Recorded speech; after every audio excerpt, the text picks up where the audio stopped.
And we are live. I'd like to welcome everybody to the Let's Talk Fishing video podcast. The Let's Talk Fishing video podcast, folks, brought to you by Grant Rods, Crusher Lures, and the American Bass Club. Tonight, I have a very special young man who's been fishing tournaments for most of his life. And now he's fishing for his high school bass team right here in Baton Rouge, Louisiana. So this is a hometown boy to me. Anyways, without further ado, I have Hunter Hamilton. How are you doing tonight, Hunter? I'm doing pretty great. What about yourself? Doing good. It's an honor to have you on my show there, young man. Yes, sir. Thank you again for the opportunity. It's pretty awesome.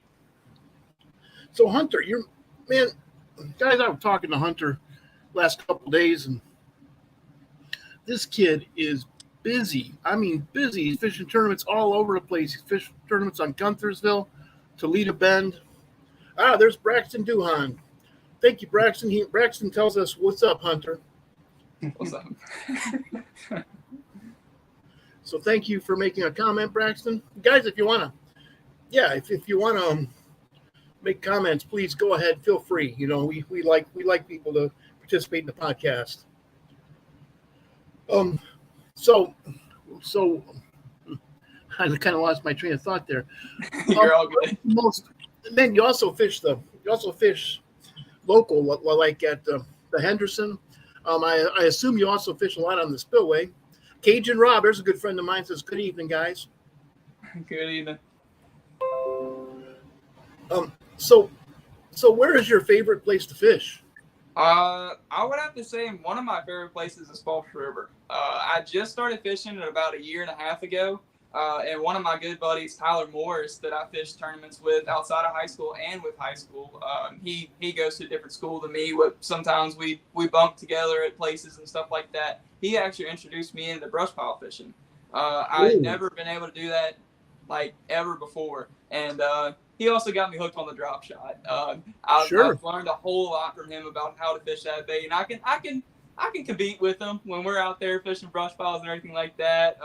I definitely give him a run for his money sometimes. Well, that's good. So if you ever fished a little bit north of there, like Concordia or those lakes? Sir. I actually fished it was the Bass Tactics National Invitational. Me and my buddy Garrett Whittington actually fished that back in, I think it was late July. We fished Concordia, Lake St. John's, and Black River Lake. That was the first time I've ever been to any of those lakes, and I'll definitely be back. I got a little taste of it and everything like that. We wound up doing pretty good in the tournament and everything, but it was a struggle. Those days were hot, and but I want to go back in the springtime. Well, speaking of that area, Charles Anderson is going to be on Thursday from Bassin' in the Boot, and the new TV show Go Bassin'. So, I mean, this is going to be an all Louisiana week, guys. Let's talk fishing. Of course, Hunter Hamilton. Then on Wednesday, the Bassin Magazine podcast is going to have Zach Dubois of Cajun Lures. Then on Thursday, we're going to have Charles Anderson of Bassin' in the Boot and Shongaloo Outdoors Soft Plastics Company. So this is going to be an interesting week. So tell me, have you been to the Henderson this summer yet? So I have not. I actually have a tournament there in, I think it's February. So I'll be there like probably around January or so. I've been to Henderson a few times. It's a very, very great place when it's on, but when it's not, it's very tough. It's like a lot of the spillway fishing to where the water has to be right. And if the water's not right, then it's very tough. If it's going down and you can find moving water, you can catch fish. And I have been there with some great fishermen. You know, like Lucas Ragusa, who's won tournaments, and I've talked extensively to Derek Hudnall, who's an Elite Series pro. And, you know, I go there, and sometimes I'll catch 30 bass, and other times, man, I can't even catch a goggle eye. Yep. It's like that sometimes. That place, it'll make you scratch your head one day, and you come back the next when the water's right, and you'll forget about all those times where it's been bad. It's just like the spillway is. It's a learning curve for sure, because one day can be one way, and even 1 minute can be one way, and then it'll just totally flip, and you'll be like, what the heck happened? But No, I love that place. the only real pattern I found there is you have to find moving water, and if you can find moving water that goes up against a real bank. And guys, if you've never fished down here, there's a big difference between real bank and false banks, because a lot of times the bank just goes into the vegetation and you can't see where the land starts. Yeah. But if you can find real land that actually, that moving water is going up against, and it has more than about, geez, I'm going to say 8 inches of water, because I've seen bass make wakes when they're swimming there. This is just a different world than what I'm used to. Up north, most of the stuff I did was offshore. The only shoreline structure I fished were riprap shorelines, and I'm sure you've been to Guntersville and riprap shorelines and brush piles. Yeah, That's where it's at on Guntersville, or a 3 mile long stop that a 3 mile long weed line out in the middle of the lake. It's also guys have won tournaments on actually the elite series was won on a huge weed line one time a couple years ago. So where is your next tournament, Hunter? So my next tournament for high school will be on the Calcasieu River. And then before that, I'm actually fishing the Bassmaster Open as a co-angler on Red River. I will not be free fishing. Is that your first Bassmaster Open ever? Yes, sir. It'll be my first Bassmaster Open ever. I'll be fishing as a co-angler though, just to kind of get my bearings. Well, yeah, get your feet wet, man. Go in there. And I fished quite a few tournaments as a co-angler. Just remember, you're not in charge. Respect your boat, or you'll be fine. Yes, sir. Yes, sir. Definitely. You have a whole lot of good boaters, and you have one or two bad ones. That my experiences, I never really had a bad boater, but I have heard stories, because some of my friends have been fishing as co-anglers for 10, 12 years. Mm-hmm. Yeah. I've had all positive experiences for the most part with boaters and everything. I've learned a whole bunch from them. I fished the Bass Nation, like the Federation tournaments, the spring and fall qualifiers. I fished those for the past 2 years, and I've had some great guys that have taught me a whole lot about fishing and taught me about respecting others and everything on the water too. We've had a couple of situations where they could have got mad at the other guy in front of them, or somebody cut them off or whatever, but they were very, very, they handled it very well. Well, good. Well, let me see. We have another one. Cajun Rob says you'll have a blast fishing the Open. My friend Cajun Rob is the guy I was telling you about who's been fishing. Man, he's been fishing those. He's been fishing as a co-angler for probably 12 years. Yeah. Okay. And CB Bassing says, "What's up, Hunter?" What's up, Mr. Chris? So this is a very active podcast. That's really cool. Thank you. This is why I wanted you to announce that you were going to be on, so that we could get some interaction. Yes, sir. So tell me about fishing Guntersville. Guntersville was awesome. I've never actually been able to ledge fish, like truly ledge fish. Down here in South Louisiana, there's a couple of spots that you can do it, but they just don't stack up like they do on Guntersville. Whenever I went there, my initial thought was to go fish grass. I went out the first morning after we got there the evening before. I set out. I think I was on the water for 10 minutes before daylight or whatever. I always like to be there early in the morning, just so that I have a full day in case I get on them. I can't just be like, dang it, it's getting dark, I gotta leave. So I wound up going and fishing grass. First off, I caught a 3-pounder and a 2-pounder, but they were just kind of random. I caught one on the edge of the grass, which I thought was going to be what I was going to catch them on. And then I just caught one on this random little spot, and so I kind of abandoned that, and I started scanning around. I was trying to get used to my new electronics on my new boat because they're totally different than my old boat. So I started scanning down some ledges or whatever, and I was going down the super straight ones where it wasn't a whole lot of contour differences. There wasn't there was little channels feeding into it. And so I didn't have any luck on those. And sure enough, when I almost lost all hope and everything, I was scanning over one where I had it was a smaller creek feeding into the main creek channel of the Tennessee River. Right where they met, and then there were a couple of bridge pilings right there, and they were stacked. They were pulling current at that point since I found them in the afternoon. I wound up turning right back around on them. Me and my dad tried to fish for them and just couldn't get them to bite.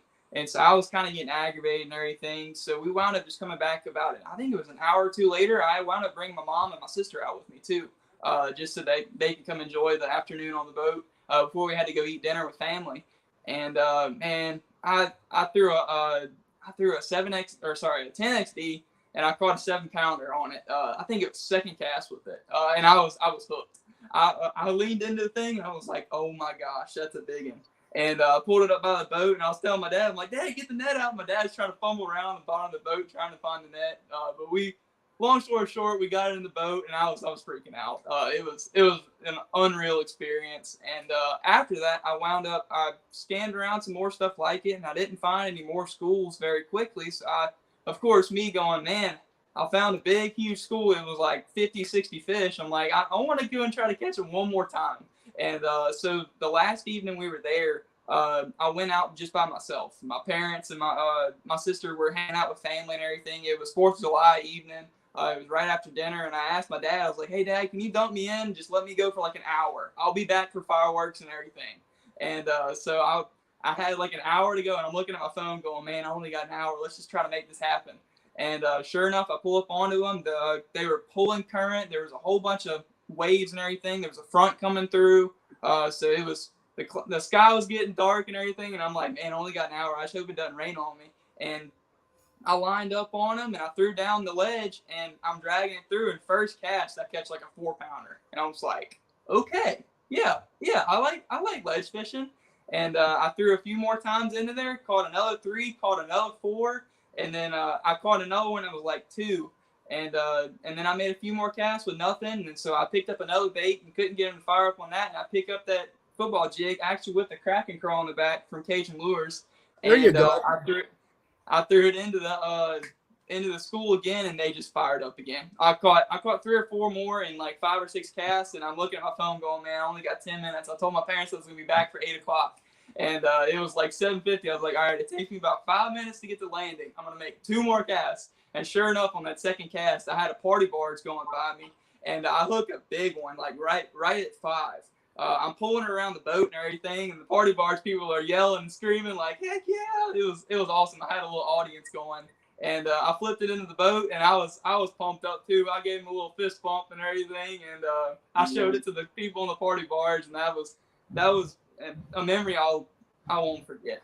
I love That's awesome. So did you catch most of those fish on a football jig? Yes, sir, I did. I caught most of them on a football jig, and I actually caught them on a missile baits quiver on it was a stand-up. Sorry, it was a wobble head. It was a 3/4 ounce wobble head. I had one that I had tied on for 3 days straight. It was so chewed up and everything, and I made one more cast on. There were some bridge pilings on the edge of the ledge that this fish was sitting on the edge of. Whenever they built the bridge, they just chopped off the top of the pilings, and so there's like these huge big beams under the water that they were sitting around. And sure enough, I get caught on the one piece of rebar that's down there, and I wound up breaking it off. But those were my 2 baits that I was able to really catch them on. And in the mornings, those fish were roaming around a whole lot more on the ledge. I couldn't get them to set up, which of course it's because they're not pulling current. So what did you have? So you said you used a quiver. Yes, sir. That was something I would put on a shaky head. Mm-hmm. Yeah. Is that what you were using? Is a shaky head with a? Yes, sir. It's so I like a wobble head. It's like a shaky head. Let me see if I actually have some. Yeah, it sure is. Yeah, I have. Oh yeah, I think most of my listeners know what a wobble head is, and I do too. Yeah, but it wobbled around a whole lot more, and so it was actually making the bait have more action down there instead of just a shaky head where it just stands straight up. I like the wobble head because it makes that bait move around a whole lot more in the water column. It sure does, and that quiver is just going to be doing this on a wobble head, man. I mean, that's Hunter. That's a good combination right there. Yes, sir. Yeah, it Missile Baits makes great products and everything. I also throw their Magic Worm. They came out with it I think it was a few months back. I had my sister throwing that, just cleaning up right behind me after we were catching them one afternoon. We were on Gunnersville, and she was having a blast. She caught So 5 how or are you 6. using how are you using the magic worm? So I was actually using it on a drop shot. I actually have it right here. I like to throw it on I think it's let's see, Hunter, at that least a does 12-inch leader. that does my heart good to see a boy from Baton Rouge, Louisiana, who owns a spinning rod. Yeah, you can't live without it. I'm sorry to say it to all the guys that love flipping and love frogging and everything. I love doing it too, but if I catch them on a drop shot, I'll definitely catch them on a drop shot. You have to know how to use. You have to know how definitely. to do both. But I'm from the north, so where I'm from, we are masters of the spinning rod. Down here, you guys are masters of the bait casters. So as a guy who loves missile baits, what is your favorite product that Missile Baits makes? So my favorite product is a Missile Baits D-bomb. I actually have one right here too. Yeah, I was about to say, you mean like this?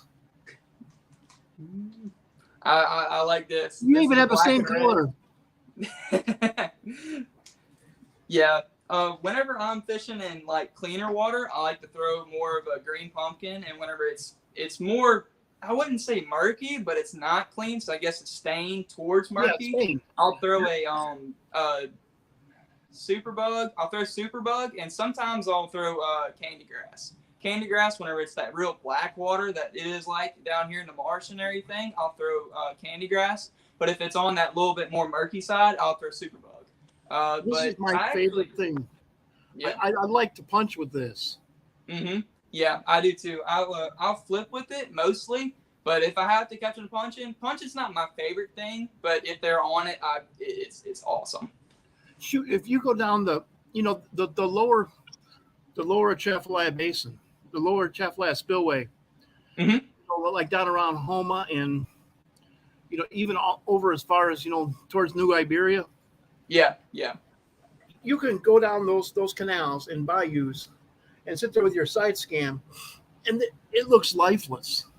You go right into that the slop or the lilies, and you'll get bitten your first five casts. Yeah. It's amazing. I mean, you see nothing. It looks like there's nothing lives in here. Oh, that's an alligator. Yep, exactly. No, that's a gar. Yeah. Mm-hmm. Yeah, I love fishing down there. I've been down there a handful of times. I've been down to Venice with some friends during teal season. We wound up going down there, and after we shot our limit of teal both mornings, we went out and flipped Roseau cane for bass, and we had a blast. I've been down to Bayou Black too. We were throwing swim jigs, and I caught a 5.5 pounder with my buddy Tyler Piku down there, and it was awesome. It's a whole lot more grass fishing down there than it is wood, but it's awesome. I love it. Yeah, it's a lot of flipping the lilies, a lot of flipping the Roseau cane, and if you can find a place where two different types of the vegetation come together that you can flip, that's where the bass are going to key in on. Yes, sir. But a lot of these, a lot of the D-bomb, that's really, and also, I also, if I'm going to be flipping the, up here around Baton Rouge, like in the Henderson, there's a lot of small bayous around the Henderson, like 2 o'clock bayou, Half Moon Bayou. Yes, sir. Like that the locals like to go to. They don't necessarily have a whole lot of tournaments on them. I'll flip that thing around the cypress trees. Yeah, definitely. Cypress trees, logs, you name it. There's going to be fish on it, and they'll get a D-bomb. So I like to. Actually, my favorite product made by Missile Baits is the 48. That is just 48. Something that's just different. Now, I haven't had a chance to use the magic worm yet. Yeah. But I plan on getting 15, 20 packs of it soon. Yeah. I may need to restock here soon too. I've been using a ton of them. And also, you were talking about the Missile Baits 48. So I fished a tournament back on Toledo Bend back in early March, and they were just getting on bed. And so I was flipping on them with everything I had. I had all my flipping sticks out. I was starting to chatterbait through the bed trying to get one in the bite. And I picked up that missile bait 48 and I threw it in there first cast. We had a blast that tournament. Me and my tournament partner wound up catching over 30 or 40 fish, all on beds in the tournament, and some decent ones too. We were catching some 3-pounders. I actually caught a 5-pounder in practice, and all on the missile bait 48. See, the 48 is just innovative. Were you weightless wacky rigging with those? Yes, sir. Yeah, I actually have been messing around with an eco rig here lately. I Yeah, don't really throw it much. That'll work. Nico, I don't do a whole lot of Nico rigging, but if I want to get down a little deeper, a little bit faster, I'll use the Senko. Mm-hmm. Yeah. But actually, the way that I have over years, I've developed a pattern where if it's between 3 foot and 6 inches of water, I like to use the Cajun Baton Junior because it sinks very slowly. Anything between 3 feet and 7 feet, I use the 48. Anything deeper than that, if I still want a wacky rig, I'm going to use a Senko because Senkos are full of sand, I think. Yep. They last about 5 casts. Do what? They last about 5 casts. If you're throwing them super deep water, I pull them out of the water. I'm like, where did all the salt go? Yeah, that's true. But also those things, I don't know why, but they tend to get eaten. They do. It's just crazy, like, where the heck did it go? Well, sometimes I don't even feel the bass. Mm-hmm. Yeah, sometimes you'll be looking at your line and it'll go zoom, and you're like, oh, there's a bite. Just pull it up. Braxton Duhan, we have a couple of comments here. Okay. Hunter. Braxton Duhan says that he likes bed fishing with a head like that with a bayou bug. Mm-hmm. Yeah. And also Cajun Rob says Nico comes through grass great, and it does. Mm-hmm. It does. I feel that whenever you throw it in the grass, it sinks down kind of like a Texas rig does, and when you pull it out, it's not gonna grab a whole bunch of that grass whenever you're pulling it out. A lot of what I know about Nico rigging actually came from Cajun Rob. He's been on my show, I think 6 or 7 times. Mm-hmm. He lives over there in southern Kentucky and likes to fish, the eastern Tennessee, like Cherokee and Chickamauga. Yeah. And in fact, him and I were just talking about that today. Him fishing Chickamauga. He locked through Mott's Bar up into Chickamauga.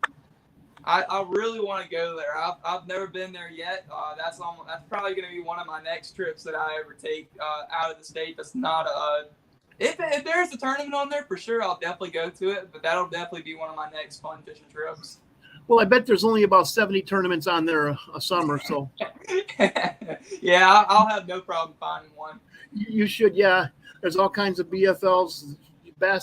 One of the Bass Masters usually goes there if the Elites doesn't go, the Bass Nation. So somebody will go there. Yes, sir. Diehard Anglers has a question. They said, where and when did you learn how to fish, Hunter? So whenever I was little, my dad used to take me to the ponds at my camp. They were just these little 1 to 2 acre ponds that we used to go bass fishing in. We had one pond that had a whole bunch of bigger fish in it. So I was catching 3 and 4 pounders, and I didn't know how big bass were back then. I didn't know the significance of it. And so whenever I started getting older and everything, I got more into fishing, and I've always grown up deer hunting and everything like that. But I started kind of asking my dad, can I bring a fishing rod when we go up during deer season? My dad would look at me like I'm crazy. He was like, Why would you want to be fishing when it's cold outside? I was like, I want to try it out. And so I started doing that, and I fell in love with it. I had a 16-foot aluminum boat with a 1995 Johnson on the back, and it would work a few times, and then we let it sit up for a year, and then it wouldn't work. So we would take it out a few times. I've grown up brim fishing and stuff like that around the Cypress Knees, around Lake Verret, and we would go to Henderson every so often. But I really got into bass fishing. I would say when I was in middle school, I bought a 30-pack of just Senkos from, I guess it was Bass Pro. And I threw those one summer, and I ran through them in like a week. I was hooked. That's how I got hooked on a wacky rig too. And then as I got older and everything, I started seeing stuff about high school fishing. And this is me in 7th or 8th grade going, man, I want to try that. I was like, I have a boat and stuff. And my grandparents actually saw that I was getting more into fishing and everything. And so we wound up upgrading to a Yamaha outboard on our boat. And so it was a lot more reliable. And we took it out a whole lot more now that it would work. And so my freshman year, I actually started a high school fishing team for my high school. I met 2 of my friends that have since, one has graduated, one has moved schools, but they said that if I wanted to start a fishing team, they would be all game with it. They were going to come in with it. They were going to come with me on it. And it was pretty crazy to see that I actually had some friends that wanted to do the same thing that I did. And ever since then, I've been hooked, quite literally. I've been fishing everything that I can. I would come home after school and everything. I did say I would skip a few homework assignments ever so often. My mom would probably not be proud of me saying that, but I was ate up with fishing. And since then, I fished more and more tournaments. I've actually fished with Jared Fontenot a few times. He's taught me a whole lot about what I know. And I've been fortunate enough to be able to go fish with great fishermen in the spillway like Pat Joffrion and my high school partner, Noah, his dad has taught me a whole lot about fishing down there too. And before I went fishing with them down in the Lake Brett area and everything, I didn't know what I was doing. I would luck up on a few every so often, but after fishing with them, it was crazy. It was like night and day. And then I've tried to fish everything that I can to where I don't get too comfortable with stuff. I like to be able to fish new stuff. So I've fished the national championship for high school this past year. Really? On Lake Hartwell. Me and my partner wound up qualifying for that. I've been lucky enough to go to places like Gunnersville, and I'm trying to think. I've been up to Maine one time and fished for smallmouth, and I've been to Lake Eufaula too. It's been crazy to kind of see how this little hobby that I had whenever I was in elementary school and middle school was grown into my passion. So that's Lake Eufaula, Alabama? Yes, sir. Okay, because there's also one in Oklahoma. So yeah. Sorry, I'm used to whenever people say Eufaula around here, it's always Alabama. Sure. Well, wow. So what is next? So Sir? What is next for Hunter Hamilton as far as the fishing world goes? So I'm in my senior year now, and I'm starting to look at college fishing. I've been trying to stay in state, trying to go up north somewhere like Shreveport, going to like Monroe or going to Ruston. I've been just trying to stay in state and everything. I've been keeping my grades in check to where I can hopefully get tops to be able to help me out a little bit in college fishing. But after that, I want to be able to do something in the fishing industry. Whether it be fishing professionally one day or working for a big company like Shimano or Abu Garcia or Missile Baits. I really want to stay involved in the fishing industry. Biggest piece of advice I have for you then, get a business degree. Yes, sir. That's the definitely fishing one of my industry is a business, so if you get something, you're very good at talking, you're very bright, you're very well spoken. I would say, marketing. Yes, sir. Definitely. Go ahead. I use social media as a little platform. I love to post about my catches and everything, and love to post about the companies that help support me also. I've been using that as a tool to be able to not only teach others, but help to be able to further myself and help me to be able to learn from others that are better than me. And there are some guys out there who are just fantastic fishermen. Yes, sir. I've met so many cool people since I've been doing this. And that's, the biggest reason I do it. I meet a lot of cool people. I get to fish with a lot of cool people. Like Hunter and I were talking, I'm hopefully going to be able to fish with him someday. Yes, sir. Definitely. He's going to take me fishing, guys. And, of course I'll have, 60 videos made on his boat. Yeah. Well, that's the reason, that's how I thank people for taking me fishing. Yes, sir. So you're gonna. I'll tell you what. One place that has a powerhouse is called Carson Newman University. It's in Tennessee, over there, right Yes, on the sir. shores of Cherokee Lake. Yes, sir. I Yeah, know. I've I heard of. know the head bass coach. He's been on my. His name's Hunter too. Hunter Yeah, Sales. Hunter Sales is a cool dude. You met I've been him, huh? following him and following his journey and everything. It was cool to be able to see him fishing the opens and everything, just kind of pursuing his dream too. Fished all 9 of them. It's crazy, and him being a coach too is even more crazy. The guy doesn't sleep. Yep. He doesn't have Yeah. time.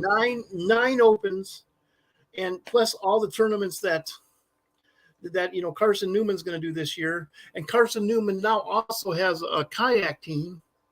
Yeah. And wow. I've been lucky enough to be able to get to know the team Lousiiana Shreveport. They have LSUS was their formal name. I've been lucky enough to be able to know great anglers from there, like Austin King and Blakely. They've been super great to me and it taught me a whole lot too. I got to fish with Blakely Young one time after a tournament that I had on Toledo Bend. He taught me so much about throwing a drop shot. It was a tough day. It was a bluebird sky day. We were fishing offshore, and I think it was 15 to 20 foot. Fishing around brush. There was a whole bunch of bait that was around there that we actually got to. We were whacking the spotted bass, and then every once in a while you catch a 3-pound largemouth, which made it worth it. And those guys have been great to me.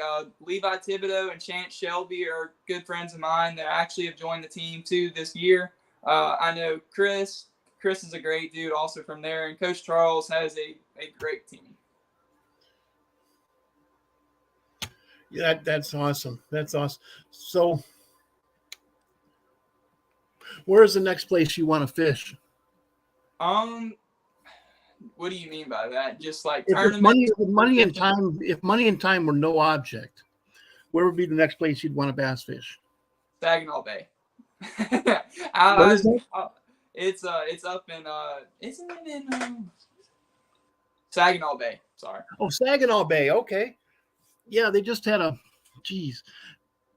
was that? A National Professional Fishing League. It's just that tournament up there. Yeah, In fact, one of the guys came in third, fishing the Saginaw River. I was stationed like 100 miles above Saginaw Bay when I was in the Air Force. Yeah. And at Worth Smith Air Force Base, and I would catch on those. I didn't have a boat. Being enlisted in the Air Force, and I would catch smallmouth bass that came off of the Lake Huron at the very tip of, and I would also catch walleyes that came off the very top of Saginaw Bay. And I mean, I was young. I had no money. I had no boat, and a lot of times I'd catch these fish. 2 miles. I'd just wander into a stream and start walking up it. And catch these enormous smallmouth bass. I mean, some of them must have been 7 pounds. Yeah. But I'm a mile and a half from my truck, and I'm not keeping any of these fish. So wow. I don't even think I owned a camera back then. They didn't have cell phones back in the 90s. I mean, like 1990, not 99. Yeah, if only they had GoPros back then. Yeah, long. I wouldn't have been able to afford one, man. I was an E3 in the Air Force, making $15,000 a year controlling air traffic. Jeez. Yeah.